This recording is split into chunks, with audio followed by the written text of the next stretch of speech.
беларусы кампенсуюць толькі каля 80% выдаткаў на жыллёва-камунальныя паслугі. Прынамсі, такую інфармацыю агучыў у эфіры дзяржтэлебачання намеснік міністра антыманапольнага рэгулявання і гандлю. Пры гэтым датацыйным, са словаў чыноўніка, ёсць толькі ацяпленне. За астатнія паслугі людзі плацяць цалкам.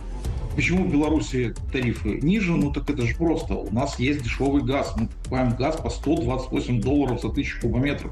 Оно и должно быть дешевле. Вот. У нас есть атомная электростанция, как нам обещали, бесплатным, почти бесплатным электричеством. Ну, то есть это все должно быть дешевле, чем там у наших соседей там, в Польше, которая покупает газ по рыночным ценам. 30 студзеня Лукашенко падпісаў загад, якім павысіў тарыфы на жыллёва-камунальныя паслугі на гэты год. Яны вырастуць прыкладна на 21 рубель. Найбольш вырасла цана на электрычнасць амаль на 12%. За однокомнатную квартиру, совсем маленькую, вот такую вот, 96 рублей. За декабрь было 70, даже там 60 с копейками. Прэс-служба кіраўніка Беларусі сцвярджае, што ў 2025-м камунальныя выдаткі сям'і з 3 асобаў складуць менш за 4% іхняга бюджэту, для дваіх пенсіянераў трошкі больш за 8%.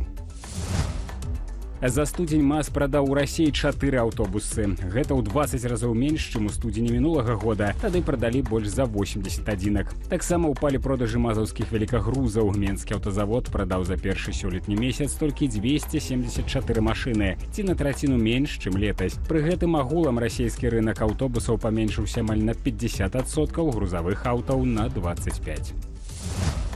Цэны на кансультацыі доктараў-спецыялістаў у Беларусі выраслі пасля пачатку дзеяння пастановы Міністэрства здароўя. Падаражэлі кансультацыі дактароў з вышэйшымі кваліфікацыйнымі катэгорыямі і навуковымі ступенямі. У буйных прыватных і менскіх медцэнтрах «Ладэ» і «Нардын» кансультацыі такіх дактароў падаражэлі на 10-20%. Напрыклад, прыём псіхатэрапеўта, кандыдата навук, да выхаду пастановы каштаваў 65 рублёў, цяпер 85. Падаражэлі платныя кансультацыі і ў дзяржаўных клініках. У некаторых выпадках у 2 разы. Мінздароўя ўвяло тыповыя цэны на прыём дактароў з 1 лютага. Як патлумачылі чыноўнікі ад медыцыны, гэта мусіла зрабіць тарыфы больш камфортнымі для людзей і не даць клінікам атрымаць звышпрыбыткі.